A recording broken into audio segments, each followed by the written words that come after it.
Selamat datang di Radio Horor Official, tempat di mana cerita gelap, bisikan mistis dan rahasia tersembunyi terungkap.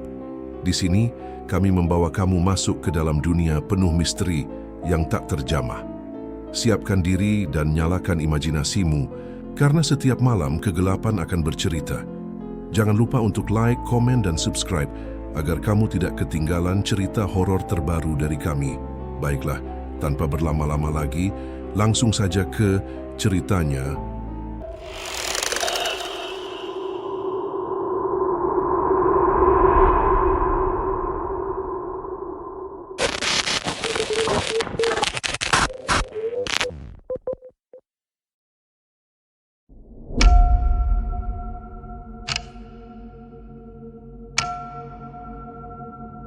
Sore itu, sebuah bus tua berhenti di tepi jalan desa yang sepi. Hanya ada satu penumpang yang turun, seorang pemuda berusia 20-an bernama Ardi. Ia menenteng ransel, menatap jalan kecil berdebu yang membentang ke dalam desa. Ardi berbisik, "Akhirnya sampai juga. Desa ini benar-benar terpencil." Udara sore terasa pengap. Angin hanya berhembus pelan, membawa aroma tanah lembab dan daun kering. Dari kejauhan, terlihat rumah-rumah joglo tua dengan dinding kayu kusam. Namun anehnya setiap halaman rumah tampak bersih, padi menguning, dan hewan ternak gemuk-gemuk. Seakan-akan desa ini tak pernah kekurangan apapun. Ketika Ardi melangkah masuk, beberapa warga yang sedang menjemur padi menatapnya dengan pandangan aneh, seperti curiga sekaligus waspada.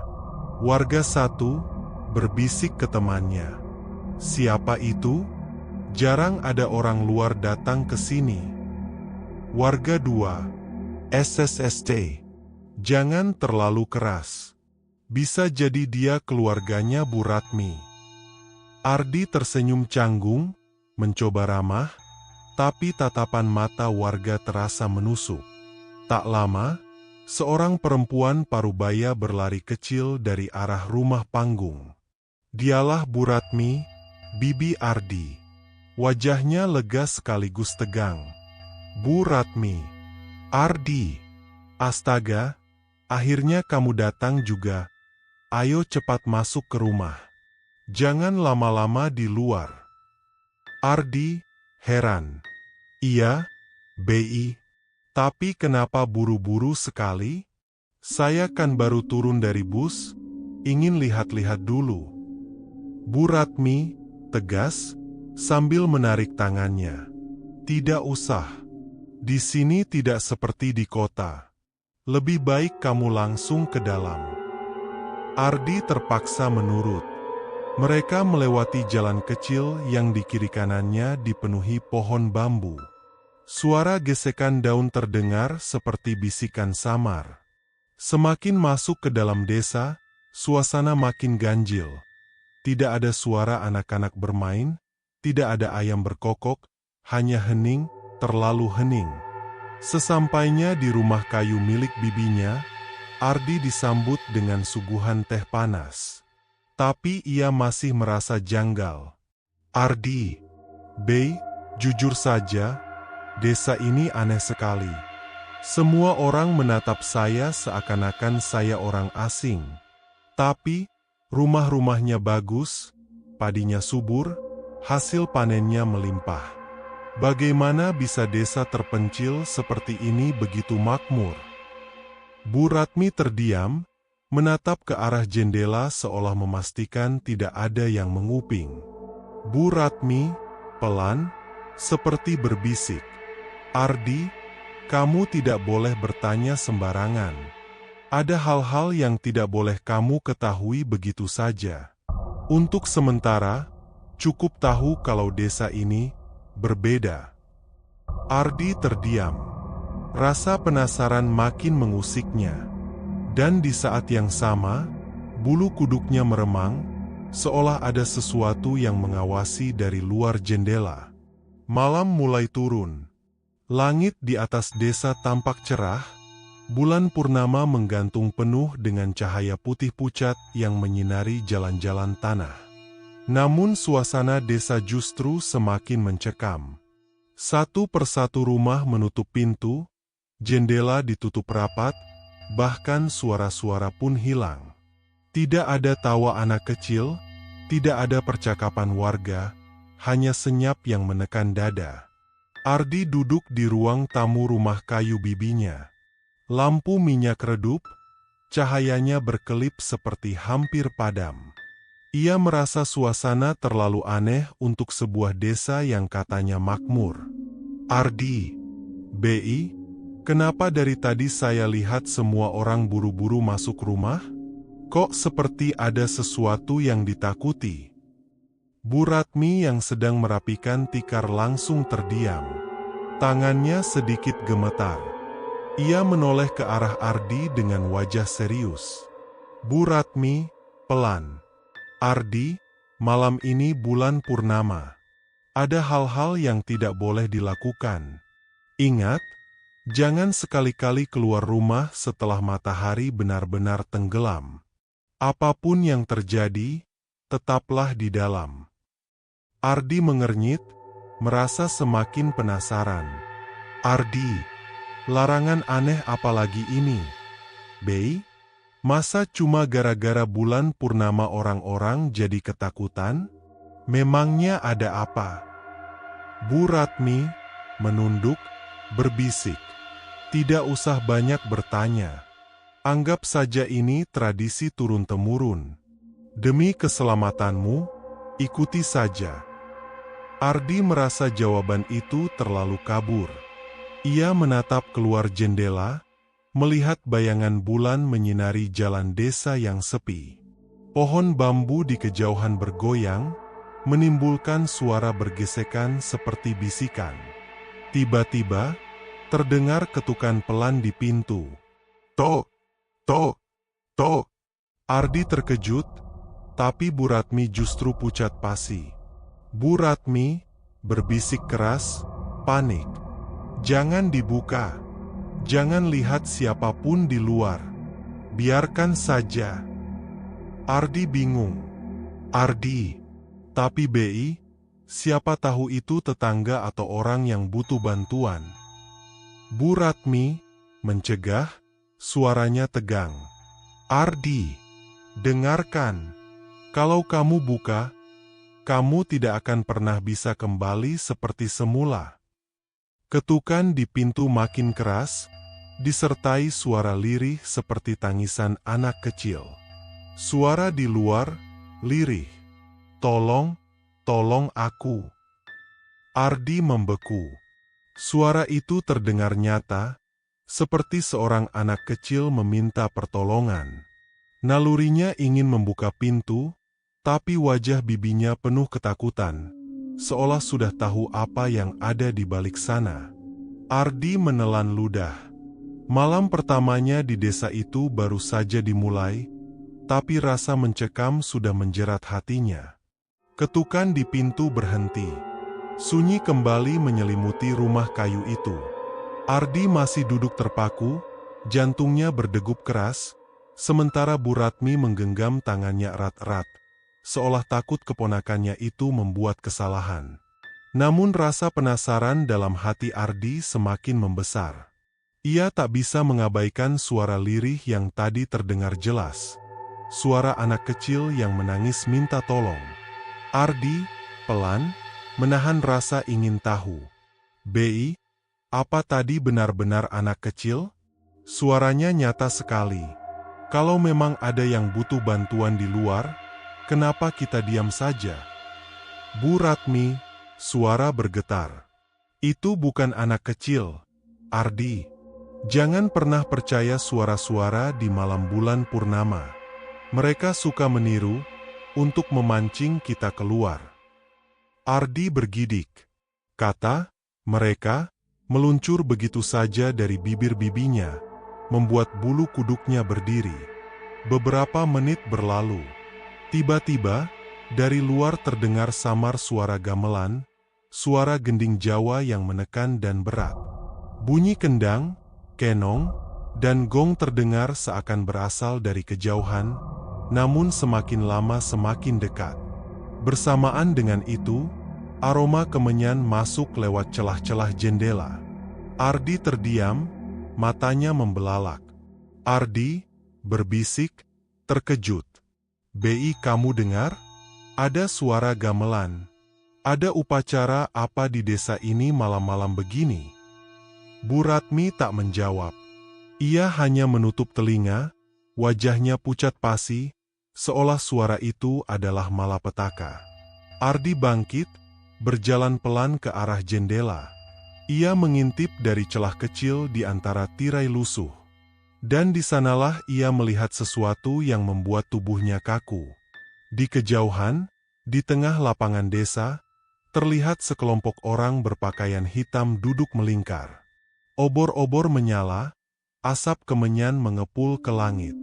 Di tengah lingkaran itu, ada seorang anak kecil berpakaian putih. Matanya terikat kain, tubuhnya bergetar seperti ketakutan. Ardi menelan ludah, dadanya bergemuruh. Ardi hampir berteriak, tapi tertahan. "Astaga, mereka sedang apa itu? Bei, kenapa ada anak kecil di tengah-tengah mereka?" Bu Ratmi tiba-tiba menutup tirai dengan kasar, membuat Ardi terhuyung kaget. Bu Ratmi, dengan suara parau, "Jangan lihat. Kau tidak boleh tahu, Ardi. Sekali kau terlibat, tidak ada jalan keluar." Ardi mundur, napasnya tersengal.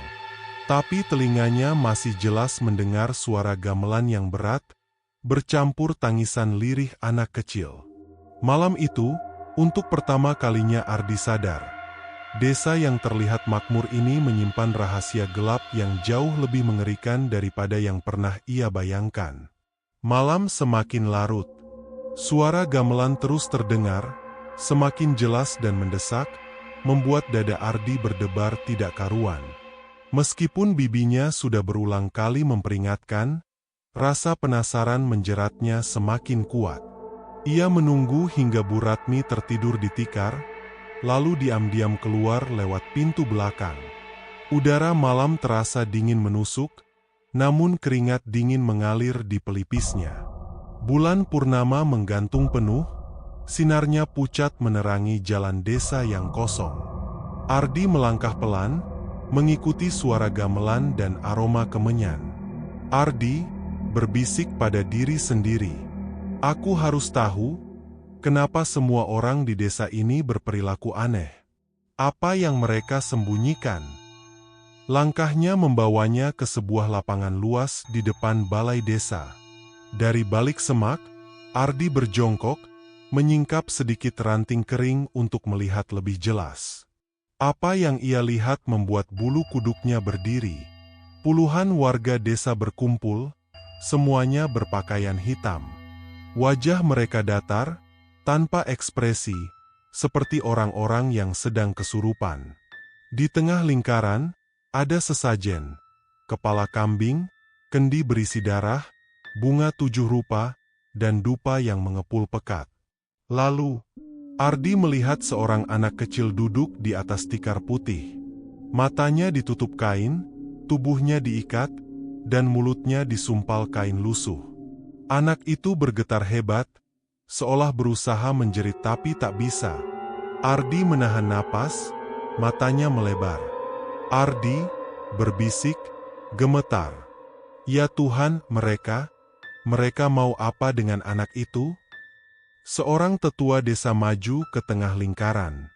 Ia memegang keris berkilat, wajahnya penuh wibawa namun menyeramkan. Tetua desa bersuara lantang. "Demi kemakmuran desa, demi panen yang melimpah, demi rezeki yang tak pernah putus, kami serahkan tumbal malam ini." Warga serentak menunduk, beberapa merapal mantra dengan suara berat dan seram. Suara gamelan semakin keras, seolah dimainkan oleh tangan gaib. Ardi menutup mulutnya, menahan teriakan. Ia ingin berlari, tapi kakinya seperti terpaku ke tanah. Tiba-tiba, dari balik lingkaran sesajen, Asap hitam muncul, berputar-putar di udara. Dari asap itu, perlahan tampak sesosok bayangan tinggi besar. Matanya merah menyala, tubuhnya hitam pekat seperti arang terbakar. Makhluk itu melangkah keluar, suaranya bergemuruh. Sosok hitam. Tumbal, mana tumbalnya? Jeritan lirih anak kecil semakin terdengar, meski mulutnya terikat. Ardi menutup wajah dengan kedua tangannya. Tubuhnya gemetar hebat. Malam itu ia sadar. Desa ini mempertahankan kemakmurannya dengan cara yang paling keji, ritual tumbal manusia. Ardi masih bersembunyi di balik semak, tubuhnya gemetar hebat.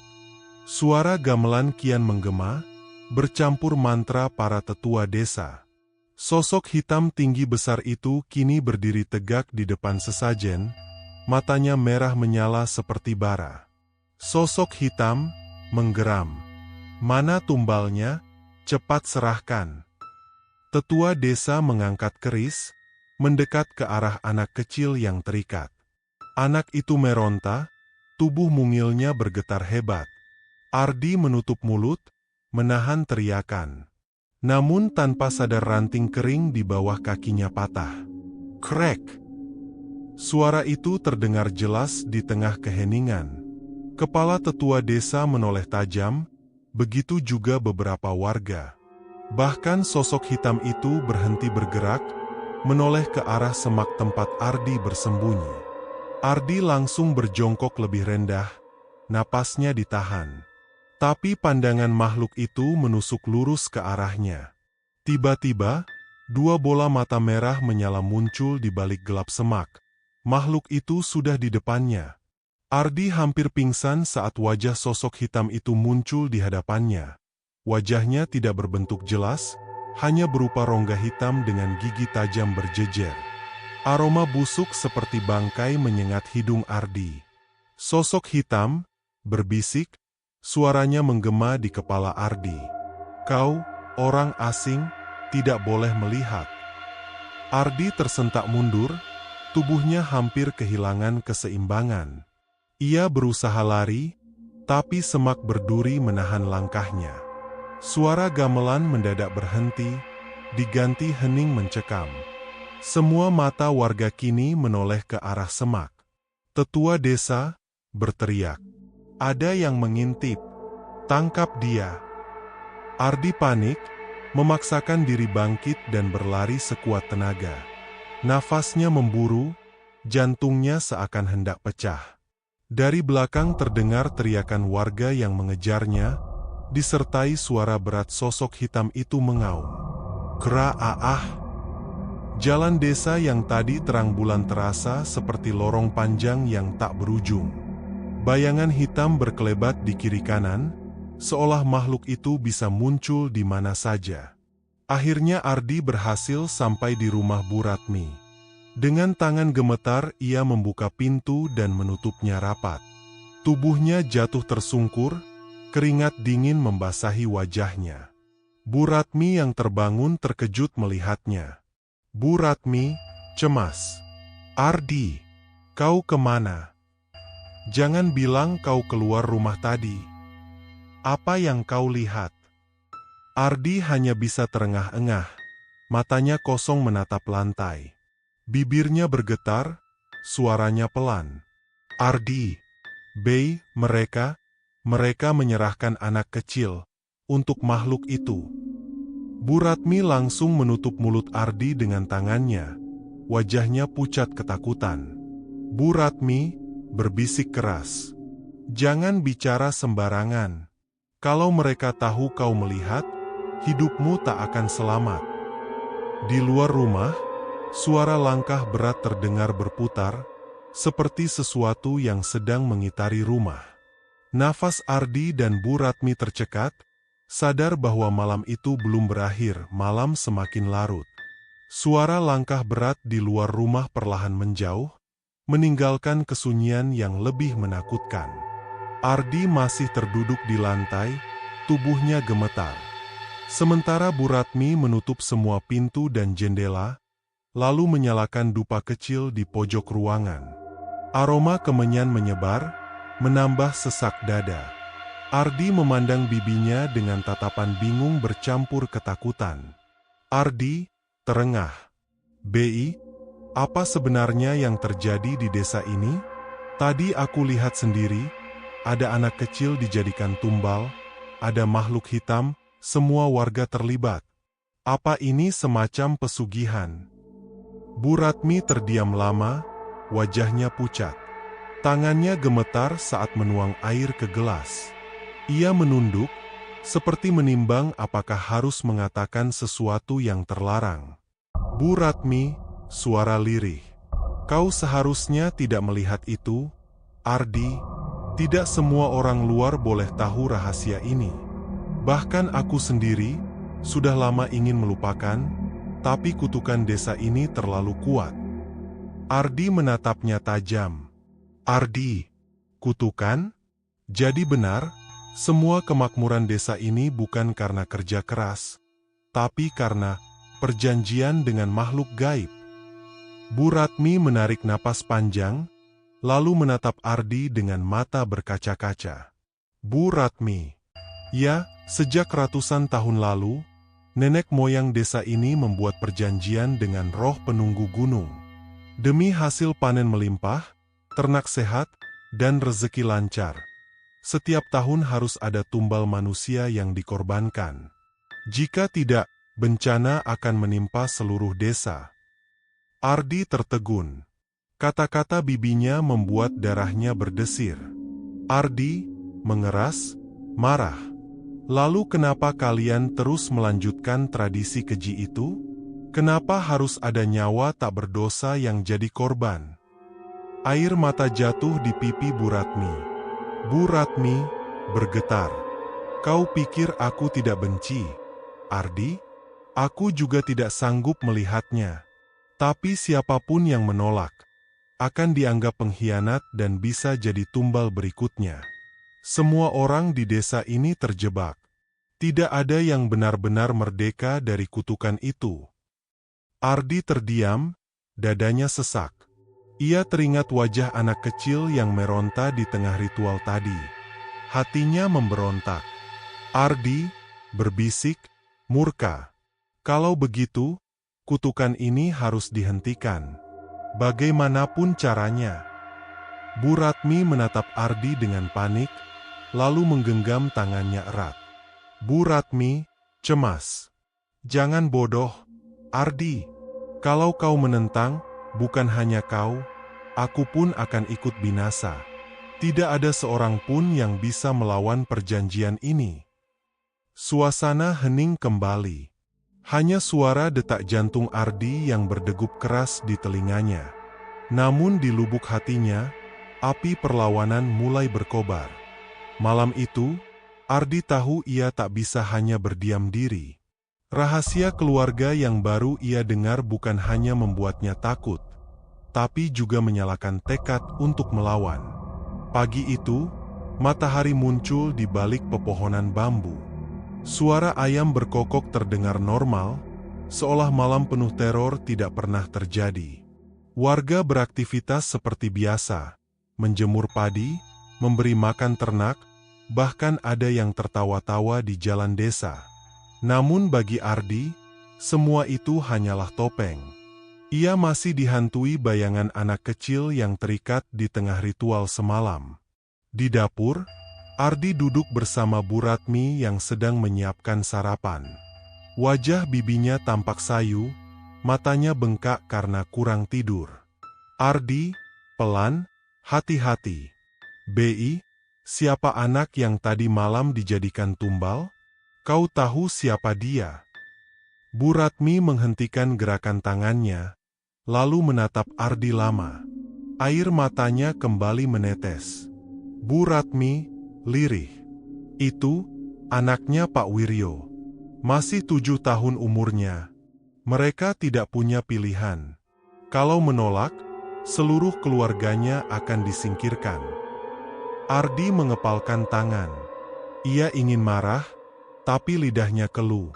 Tiba-tiba, suara langkah kecil terdengar dari arah ruang belakang.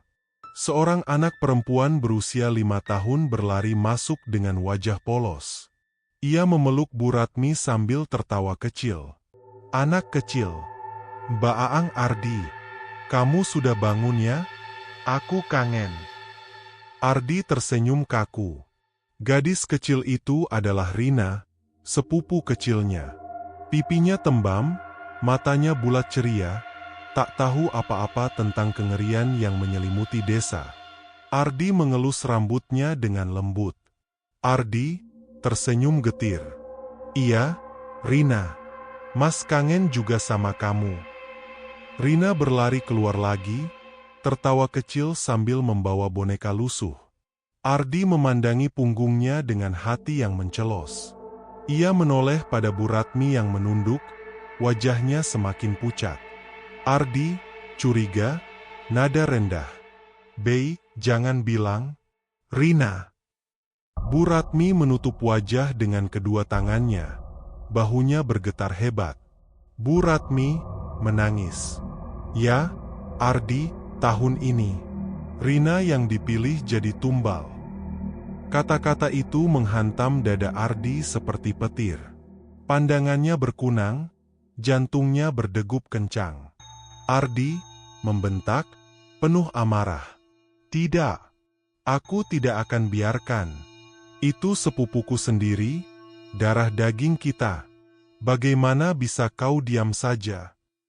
Bu Ratmi menangis histeris. Kau pikir aku tega? Aku sudah mencoba melawan, tapi semua warga sepakat. Mereka bilang ini demi kemakmuran desa.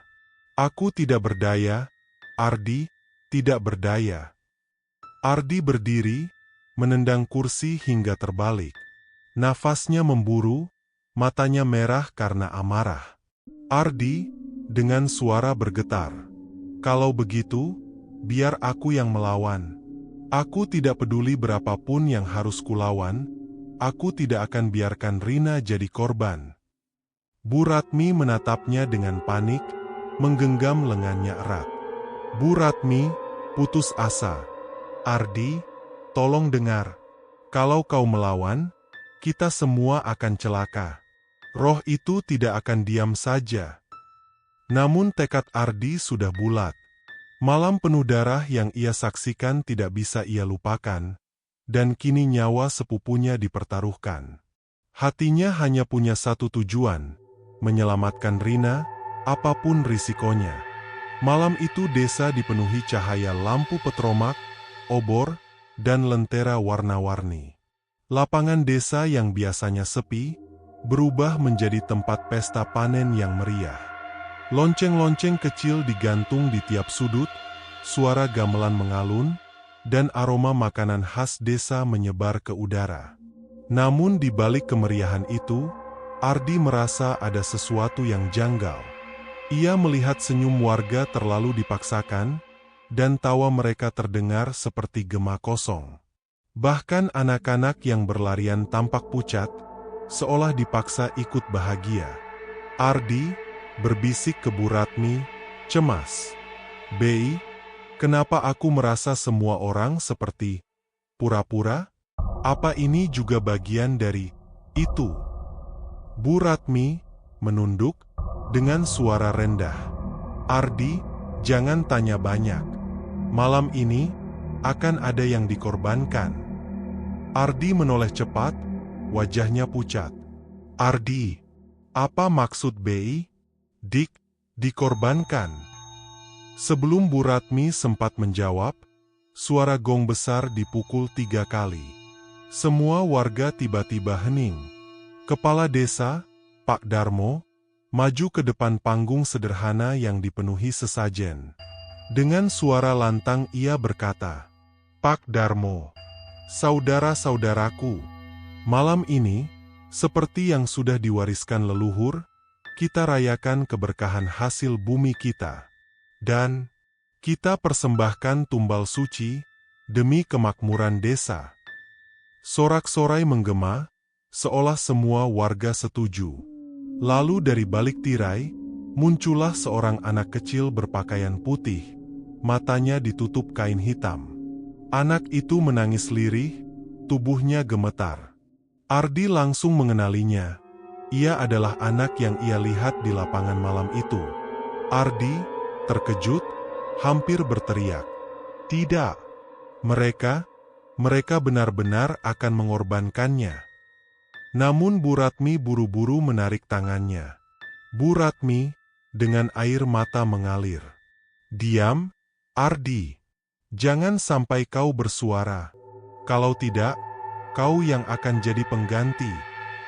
Ardi terdiam, jantungnya seperti dihantam ribuan palu. Ia menatap anak itu yang kini dibawa ke tengah panggung, sementara para dukun desa mulai menyalakan dupa, memercikkan darah ayam ke tanah, dan menyanyikan mantra. Suasana pesta yang meriah berubah perlahan menjadi mencekam. Tawa warga terdengar seperti jeritan, gamelan berganti irama menyeramkan, dan udara malam berbau amis darah. Ardi ingin berlari, ingin menghentikan semuanya. Tapi tubuhnya kaku. Matanya menatap lekat ke arah anak kecil itu, calon tumbal desa terkutuk, sementara pisau ritual berkilat di bawah cahaya bulan purnama. Gamelan berhenti mendadak. Hening mencekam menggantung di udara. Semua mata warga tertuju ke panggung, di mana anak kecil berpakaian putih dipaksa berlutut di tanah. Suaranya lirih, bergetar ketakutan. Anak kecil terisak, "Tolong, aku nggak mau, aku ingin pulang."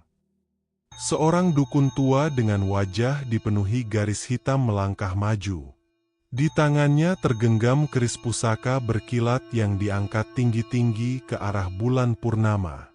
Dukun, suara berat, melantunkan mantra. Darah suci ini kami persembahkan, demi bumi yang makmur, demi ladang yang tak pernah kering, demi perut yang tak pernah lapar. Sorak-sorai warga bergema, sebagian menangis histeris, sebagian lagi menari seperti orang kesurupan. Ardi yang berdiri di kerumunan merasa kepalanya berputar. Telinganya berdenging, seakan ada bisikan yang masuk begitu saja. Suara gaib berbisik di kepalanya. Jika kau diam, kau selamat. Jika kau melawan, kaulah tumbalnya. Ardi memegangi kepalanya, napasnya tersengal. Ia ingin menutup mata, tapi pandangannya tetap tertuju pada anak kecil itu. Tiba-tiba, suara gong dipukul keras. Keris perlahan-lahan diangkat tinggi, lalu diarahkan ke dada anak itu. Jeritan lirih terdengar, membuat Ardi tak tahan lagi. Ardi berteriak, nekat, "Hentikan!" Kerumunan langsung menoleh ke arahnya. Wajah-wajah warga menegang, mata mereka memerah seakan bukan manusia. Kepala desa Pak Darmo maju mendekat, menatap Ardi tajam. Pak Darmo, dingin, namun penuh amarah. "Siapa berani mengganggu ritual suci leluhur kami?" Ardi mundur selangkah, tubuhnya gemetar. Bu Ratmi menutup mulutnya dengan tangan, wajahnya ketakutan. Ardi, gugup, tapi lantang. "Kalian gila. Itu anak manusia. Kalian gak bisa seenaknya mengorbankannya demi kemakmuran." Hening. Sejenak semua orang diam, lalu mereka tertawa serentak. Tawa panjang, seram, tak wajar, bergema seperti ribuan suara sekaligus. Dukun tua itu menunjuk Ardi dengan keris berlumur darah ayam. "Dukun, dia sudah terpilih. Leluhur lebih menginginkannya daripada anak ini." Warga serentak menoleh ke Ardi. Tatapan mereka lapar, penuh kegilaan. Ardi baru menyadari. Dengan teriakannya, ia baru saja menandatangani kutukan untuk dirinya sendiri. Begitu dukun tua menunjuknya, seluruh warga mendadak menjerit bersama-sama, seperti kawanan binatang buas yang menemukan mangsa. Mereka berlari ke arah Ardi dengan wajah pucat, mata merah, mulut terkoyak dalam senyum aneh. Ardi panik, jantungnya berdegup kencang. Ia langsung berlari menembus kerumunan, mendorong orang-orang yang mencoba menangkapnya. Ardi, terengah, berteriak, "BI, cepat lari!" Bu Ratmi berusaha mengikuti, wajahnya penuh air mata. Namun warga lebih cepat mengepung dari segala arah. Suara gamelan kembali mengalun, tapi kali ini lebih cepat, lebih kacau, seperti musik kematian yang mengiringi buru-buru mereka. Gong dipukul tanpa ritme, kendang berdentam keras, menambah teror dalam setiap langkah Ardi. Ia berlari melewati rumah-rumah desa, tapi setiap kali menoleh, wajah-wajah itu tetap mengejarnya. Nafas berat, teriakan histeris, dan suara kaki berlari bersama-sama menghantui dari belakang. Warga berteriak keras, "Tangkap dia! Jangan biarkan kabur! Dia tumbal yang dipilih leluhur!" Ardi hampir terjatuh ketika kakinya tersandung batu.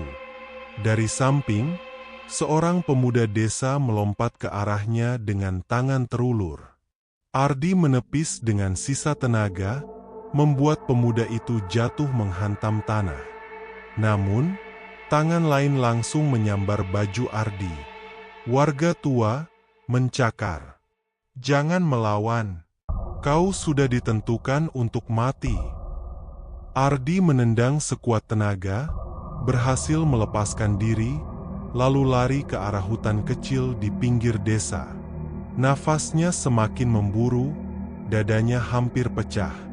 Namun begitu ia memasuki hutan, suara gamelan justru semakin keras, bergema di antara pepohonan.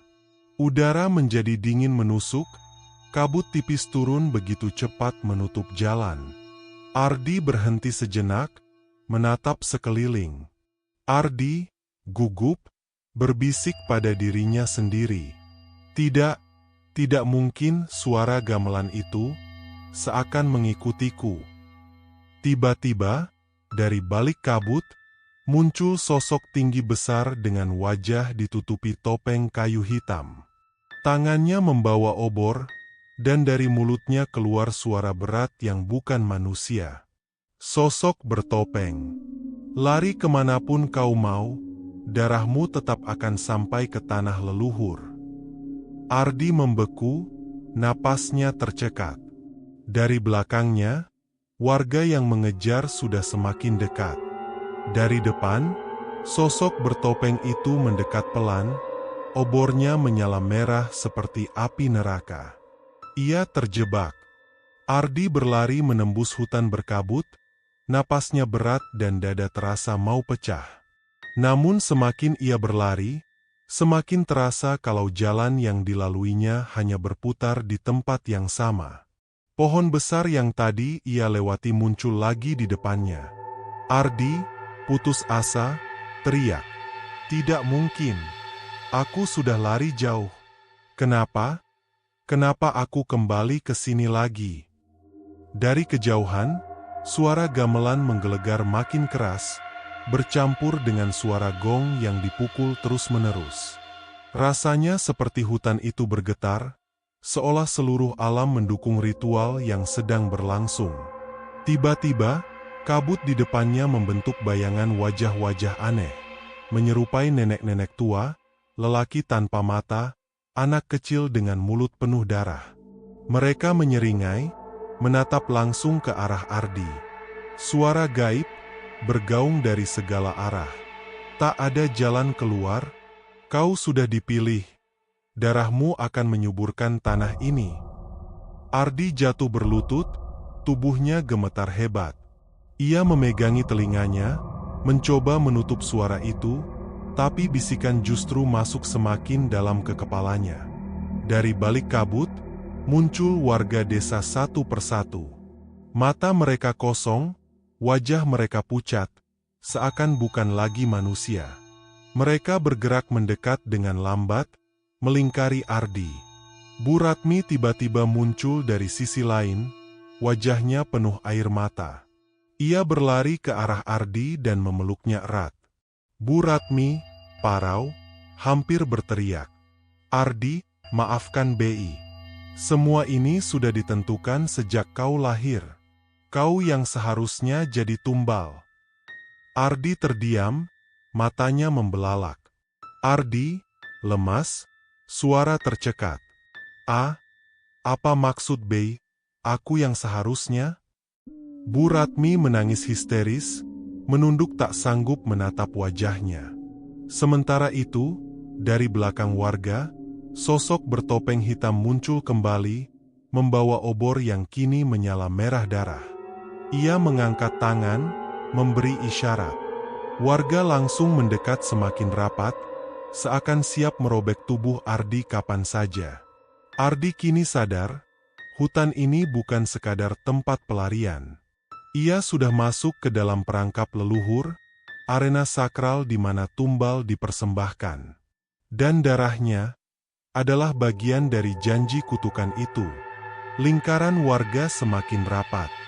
Gamelan berdentum kencang, gong dipukul bertalu-talu hingga tanah bergetar. Api obor berkobar tinggi, menyinari wajah-wajah pucat penuh kegilaan. Ardi berusaha berdiri, namun tubuhnya lemas. Ia menatap Bu Ratmi yang masih berlutut di sampingnya, menangis tanpa henti. Ardi, dengan suara parau. Jadi, sejak awal aku dibawa ke sini, hanya untuk mati? Untuk jadi tumbal desa ini? Bu Ratmi menggenggam tangannya erat, air matanya jatuh deras. Bu Ratmi, maafkan BI, nak. BI hanya ingin kau tahu kebenarannya. Darah keluargamu sudah terikat janji dengan leluhur desa ini sejak dulu. Dan kau adalah warisan terakhir dari perjanjian itu. Ardi terdiam, tubuhnya gemetar. Ia ingin berlari, tapi kakinya seperti terikat oleh sesuatu yang tak kasat mata. Sosok bertopeng hitam maju ke depan, mengangkat keris pusaka yang sejak tadi berkilat di bawah sinar bulan. Ia berseru dengan suara berat, bergaung menembus kabut. Sosok bertopeng.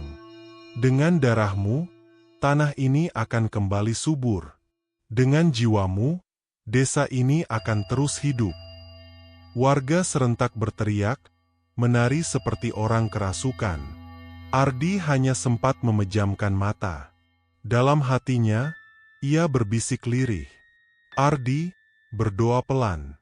Tuhan, jika ini takdirku, lindungilah anak itu. Jangan biarkan dia yang mati. Keris itu lalu ditancapkan ke dada Ardi dengan keras. Jeritannya menggema ke seluruh hutan, bercampur dengan suara gong terakhir yang dipukul keras. Duum! Tubuh Ardi terjatuh, darahnya mengalir membasahi tanah. Warga serentak berlutut, menciumi tanah yang terkena darahnya. Mereka menangis, namun bukan kesedihan, melainkan rasa syukur yang gila. Kabut perlahan menghilang. Gamelan berhenti. Anak kecil yang sebelumnya hendak dijadikan tumbal tiba-tiba sudah menghilang, seolah terselamatkan oleh doa terakhir Ardi. Bu Ratmi menjerit histeris, memeluk tubuh Ardi yang sudah dingin. Namun malam itu, langit desa menjadi terang. Bintang-bintang bermunculan, dan tanah desa yang kering berubah lembab seketika. Warga percaya, tumbal sudah diterima. Desa mereka akan makmur lagi. Tapi dari raut wajah Bu Ratmi, jelas, kemakmuran itu dibayar dengan dosa yang tak akan pernah bisa ditebus. Simbol bulan baru tamat, tumbal desa terkutuk simbol bulan baru.